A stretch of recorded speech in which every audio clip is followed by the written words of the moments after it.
owning the entire northern Iberian coastline, having a stable alliance with France, and all of that only 5 years into the game. How to get that with way less RNG than in the last patches, I'm going to show you in this video with the secretly buffed nation Navarra in 1.35 Domination.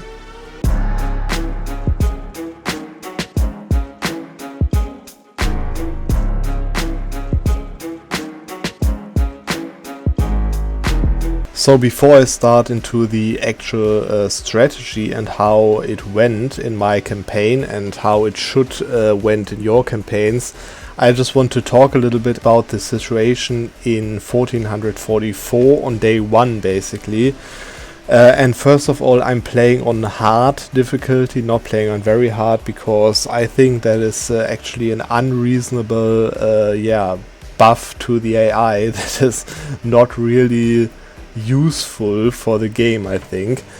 So that's why I'm playing on hard, but that means of course minus 20 reasons for alliances to get, as you can see there, on some alliances, not on every alliance. Anyways, that's before the start. But now let's get into the actual game mechanics, and Navarra is actually one of the most buffed nations in the entire 1.35 Domination update, because Navarra got an own government reform. And this government reform is named Courts of Navarra over here. As you can see, it gives you pretty strong modifiers: -2 national unrest, +1 diplomat, -20% cost of advisors with ruler's culture, -30 absolutism, which doesn't matter until 1600, and -10% nobility influence, which is also really helpful. But that's not all, it also enables the parliament, which means that you can start getting parliamentary debates, as you can see, such as this one, which gives you 50 admin power and 5% technology cost from day 1. This one on top over here with the statesman, diplomatic statesman over here, is also always available. I've tested that, which gives you a statesman level 3, which is kind of annoying because he is pretty expensive, but also he is 25% cheaper, so not that expensive as a normal tier 3 advisor would be, which means that there is a scripted diplomatic reputation advisor for Navarra. And on top of that also, obviously, which was the case in previous patches also, that Navarra starts obviously as a kingdom rank, which gives you, as you can see, 4 diplomats at the start of the game, which is extremely helpful obviously to acquire allies and do spy actions. And on top of that, the Navarranese ideas start with 1 diplomatic reputation in the national traditions, which means that as I am starting with +2 already, I can get another 1 diplomatic reputation from the clergy privilege of religious diplomats over here. As you can see, 1 diplomatic reputation, also regardless of the religion, by the way. And I can get 1 from the advisor that I have scripted in the parliament over here, but also is very likely to get 1 in the normal screen obviously, which adds up to +4 diplomatic reputation as Navarra from day 1. And this obviously means that you can get royal marriages, for example with England, basically on day 1. You're going to see that in a second actually, after I finished my talk over here for the beginning game mechanics. But that's not even all, because also they added a Navarranese naval doctrine over here. But before I show off the naval doctrine, which is actually pretty insanely strong for the kind of the gameplay that I'm planning as Navarra, obviously you start with a 1k of cavalry, which you want to delete, and instead actually recruit the free company immediately, which is normally 4k I just integrated Naples to show that off, of course. So then you would end up with 7k troops and only infantry. That is pretty cheap. But now let's talk about the diplomacy at the start of the game, which is obviously one of the most important things if you start as Navarra. And in the current patch it is basically always the case that Aragon is domineering towards you. So it has the attitude domineering. There are actually some ways in which there are neutral or hostile, which means that you could theoretically get them to friendly if you improve relations and to get a royal marriage with them. But you have to trust me, I did a lot of testing and they are going to switch domineering in every single case, even if it takes like a few months. And that even before he dies, his ruler dies, which obviously gives them the personal union CB on me, which makes them domineering anyways. So Aragon is not a viable alliance partner to get in a war against Castile, obviously. But let's talk about the mission tree first of all. There are 2 missions that require you to finish off Aragon, which is nice. I mean, permanent claims on whole Iberia is nice, and if you own all of Iberia, you get like a permanent army tradition, which is also nice. But the biggest part of the Navarrese mission tree is obviously over here on the left side, which is their colonial tree and their France PU mission tree. So the other part of the mission tree, this obviously opens if you own the province of Labour over here, or this province of Vicara, or whatever it's pronounced in Spanish. And the province of Labour later on opens the mission tree to PU France over here, as you can see, have the union with France, while the other Spanish province opens the colonial mission tree, gives you permanent claims on Ireland over here, and a insane 33% colonial range modifier and an explorer for 20 years, as well as permanent claims on Iceland if the colonial range wouldn't be enough, so you could conquer Iceland for that, obviously. And also you have to keep in mind that the biggest portion of the trade income that you could possibly get will be in the Sevilla trade node, which means that you really want to get those provinces over here with the trade center sooner rather than later actually. But also you want to get coastline to get your navy started and to get more possibilities to expand. And that is all locked if you ally Castile and go for Aragon. Which means that in this video I want to show you how you can declare war and win that war against Castile on month 1, so on the 12th of December, when you can declare wars. And for that I'm going to use England, because England in this recent patch is actually rivaling Castile in most of the cases. And if they rival Castile, then they will be a neutral attitude to you, and you can get a royal marriage on day 1 with them, and then ally them 1 month later, which means that you can then declare war on Castile with the help of England, as they desire land from Castile if they rival them. On the 12th of December, where Castile has only allied Portugal in very most of the cases. But let's just talk about the other option. Possibly a few of you might think that it's reasonable to just get diplo-vassalized by Castile and then ask the rivals to support independence, which, by the way, on Aragon doesn't work because they won't lose the domineering attitude, so they won't support you. But also it is extremely bad to get diplo-vassalized because it costs you the kingdom government rank, which you are not going to get anytime soon in the game to get like 300 def, right? So that is bad, but also it costs you insane stability hits, more like 4 stability hits, because they have good relations with you normally. if you want to declare the Independence War, which sets you back in admin technology like ages. And on top of that, it takes way longer than the strategy I want to show you in this video. Because you have to wait on the truce with Castile to come up before getting supported, and at this point often England gets destroyed by France, which won't happen if you call them into the war in month 1.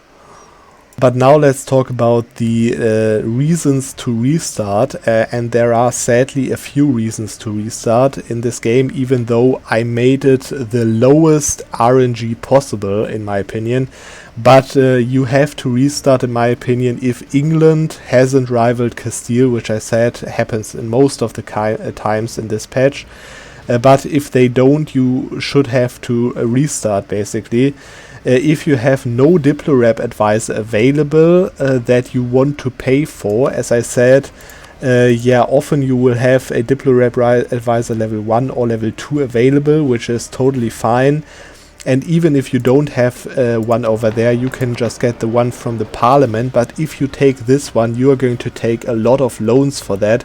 So if you don't want to risk taking too many loans, then you should not play with that and just restart until you get one, as in my game. But I have to say it is fairly often that you get one level 2 or level 1 over here. So also pretty low amount of RNG over there. And then there is a really rare situation in which the English ruler is a militarist, which happens pretty rare, I think, because he has a 0 in a mil. But if he is a militarist, then he is going to desire your province and he will be hostile, which could still work. He could change that attitude within the first month, but that wouldn't be safe as well. And then there is one thing, basically the only thing that is really can happen at some times. That is that Castile allies someone else than Portugal within the first month, so until December the 12th. Than Portugal, because if he allies, for example, Brittany and Portugal, England will be confused to go for Brittany first and they siege down that land down here. You have no chance basically, but you're going to see how that war goes if they only ally Portugal. And I think this one is also pretty reasonable to go for, because it is after all only 1 month, only 31 days that you need to run the game, and in most of the cases they're going to ally only Portugal. And I wanted to talk about the naval doctrine real quick, because this is also new from the recent patch of 1.35 Domination. This naval doctrine over here, it is a little bit difficult to see, but it gives you 3 things, which is number 1, the allowment of recruitment for explorers and conquistadors, which means that you could take exploring and conquistadors to send to the search of the 7 cities, even if you don't go for any colonial idea.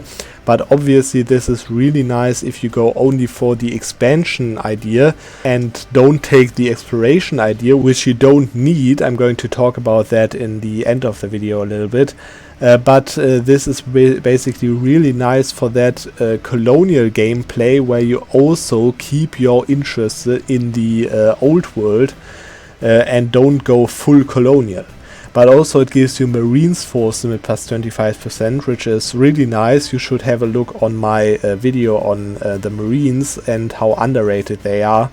And it gives a combat penalty when landing -1, which is not really necessary for Marines, but also quite nice for normal troops if you use them on a naval gameplay. But now let's get into the Navarra strategy for 1.35 Domination.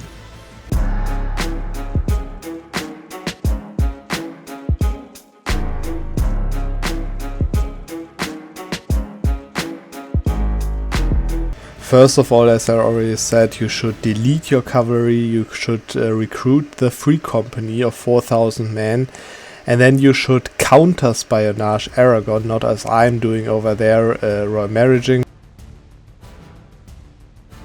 then I would recommend you to improve relations with France already, seize crown land, do the estate stuff. I would recommend to take the mana privileges, but most importantly the religious diplomats for the additional opinion and for the diplo reputation. Then scornfully insult Castile, take the prestige privilege afterwards, which gives more prestige then. And don't take the 1% loans yet, because you'll need them for an agenda later. Take the general if you want from the estates decision. Take a diplo reputation advisor, either from the parliament or from the normal court that you already have. And then use your parliamentary issue for the mana points if you already have a diplo advisor. And then take also a military advisor as well, and royal marriage England from day one. And this means that you can then secure the alliance on the next month after you recruited the free company. Now it's a little bit important that you get the right burghers agenda, which helps if you take one loan out, one single loan, and then just save, I would say, so that you just don't have to restart all over again. So just save scum that and see what they have, because there are only two possible options in that situation, which is one to the development, and the other one is that it gives you a claim on the province of Castile that you want to have, because it is the agenda to take a port. Then you should mark France as an important nation so that you see when they break their alliance with Provence. Set your merchants to improve relations policy, and then you need to let 1 month pass and basically hope and wait for Castile to ally Portugal and no one else. As I already said, if they ally somewhere else, you should restart that, because you and England alone against 2 allies or stronger ally than Portugal will be really difficult. And then on the 12th of December you should ally England, mark the coastline of Castile as vital interest, and declare war on Castile and Portugal with the conquest of Vichara, and promise England land.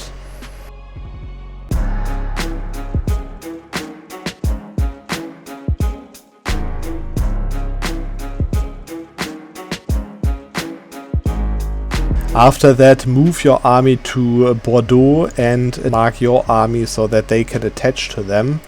Get military access through France, which is extremely important so that England can get to you.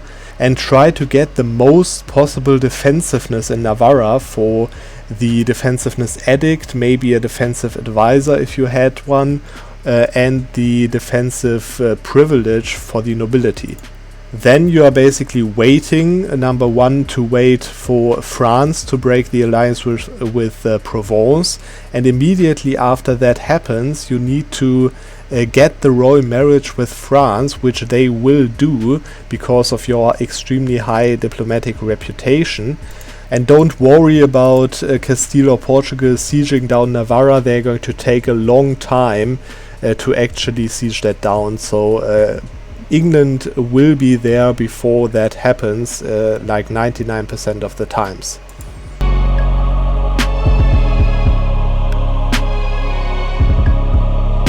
And there goes the alliance break from France with Provence, which means that now I can take the royal marriage, as I said, and now you're basically waiting for England to get to Bordeaux to attach to your province, and to start fighting with you against Castile and Portugal. That shouldn't really take too long, because they will typically land in Normandy and then walk over to through France to Bordeaux. And don't worry if Castile tries to land on Bordeaux with some troops. They are going to lose against you even without England coming in, so no problem with that as well. And then you basically fight the war. Let's be real, this war isn't easy to fight, so you have to be careful which battles you take and which battles you don't take. But if you win the first battles on the Labur woods or on the Navarra mountains, and then go to Burgos and siege that, normally the AI, Castile and Portugal, won't hinder you on that, because they are afraid to attack such a strong England at this early stage. And after you siege down Burgos, obviously burn Burgos and walk over to Portugal and try to piece them out, which shouldn't be too difficult. It actually is often enough to just siege the 5 provinces on the north and then stand on both of their forts, so on their capital and on the fort on Evora, which lets them white peace. Ideally, if this war is going really fine and really well for you, you could try to get a war reparations out of that as well, but it is not necessary at all.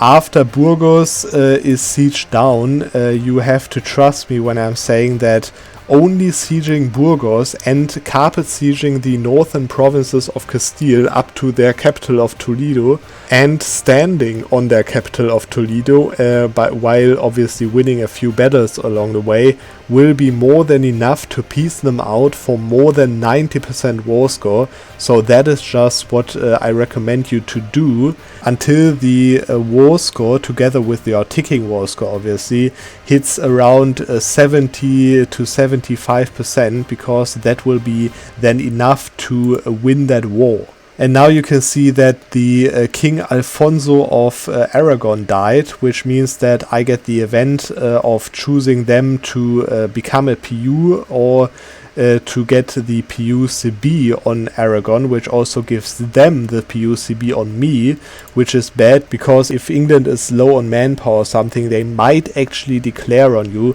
which means that this will be ideally the time to peace out Castile.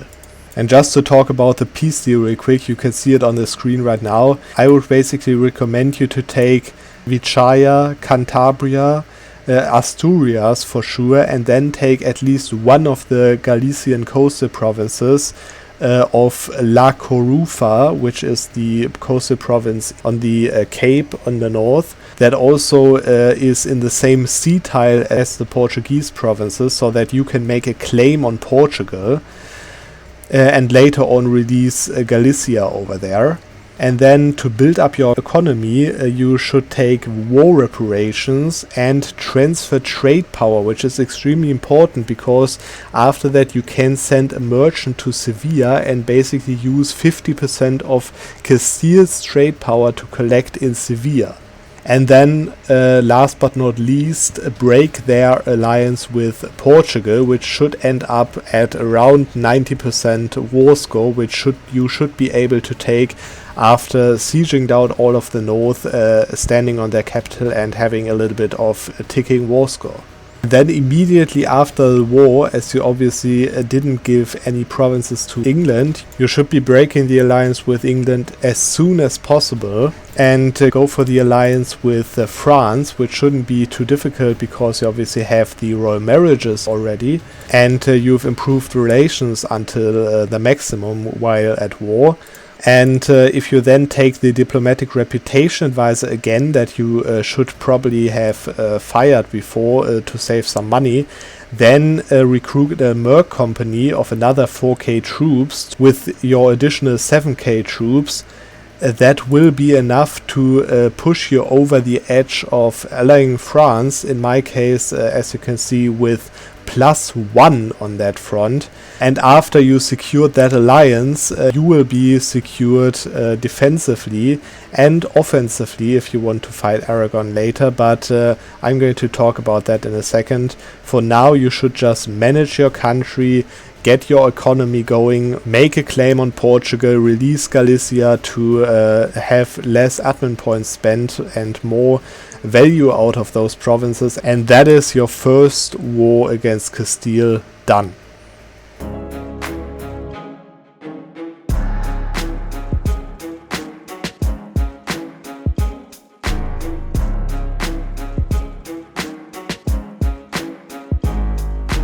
After you've seen how it went, I want to talk about the possible routes that you could go after that.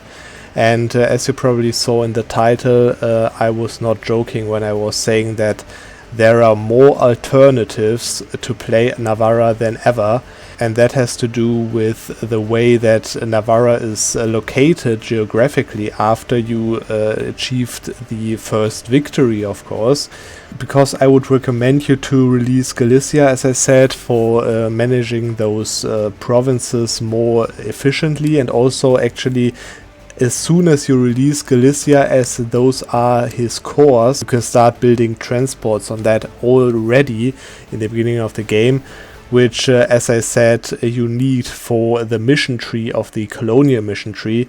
And regardless of which path you want to choose, I would definitely recommend you to go into Portugal as soon as the truce ends, because he won't have any allies most likely. You can even ally Morocco for that if you rival Portugal, which you probably be able to do after that, and fight Portugal and take the trade power from them as well, which lets you end up having basically 50% of the Sevilla trade node for yourself. And then the other things depend on how you want to play. If you want to go the colonial route, which I did in this game, I'm going to release another video on that next Monday, then I would recommend you to take the Azores from Portugal, those islands that are all that are basically in the middle of the Atlantic Ocean, which you can reach after you court those coastal provinces because of your modifier that you get from the mission that I showed you earlier. After you build 12 lightships and Fort Desmond, because they have a trade center in the North Sea, you will have enough trade power in the North Sea so that you get the mission that gives you 33% colonial range, and then from there on basically start colonizing into the New World. And from what I tested and from what my game actually went to, I can say that you will be the first one to reach the New World by far, and you will be able to have several colonial nations before 1500 as Navarra, and you won't have any money issues, you won't have any people competing with you, because you are destroying Castile and Portugal together with France every time the truce comes up, so no problem with that. But also you obviously don't have to play that way. You can also don't go for the colonial path at all and just use France to go into Aragon to take the Union before the Iberian wedding happens, or even wait until the Iberian wedding happens, take the Aragon state and then get permanent claims on the entire Iberia region and just conquer those provinces. You can then go for France, to PU France with the mission tree I showed you in the beginning of the game. You can go for the English Channel to fight England, that you want to do anyways if you want to go for France to take Labour, as you got also a core on that province. I think you've got the point that I'm trying to make right now. That is basically that Navarra is one of the most interesting nations in the place of geographic and in the place of their mission tree, that provides them such a different way to play. Whether you want to decide to go into France, into Iberia, into the colonial area, or into all of that together, you can do that, and the opportunities that you have after that victory over Castile are way better than you might think, because Navarra isn't a really weak nation if you play them out as I just showed you. And as I said, I'm going to continue this campaign as a colonial Navarra. Obviously, I'm not going to give up my old world entirely, that I can already say. But I'm going to release that video next Monday, so you can be tuned for that. But for now, that is it with the Navarra starting strategy for 1.35 domination. And we are going to see in the next video.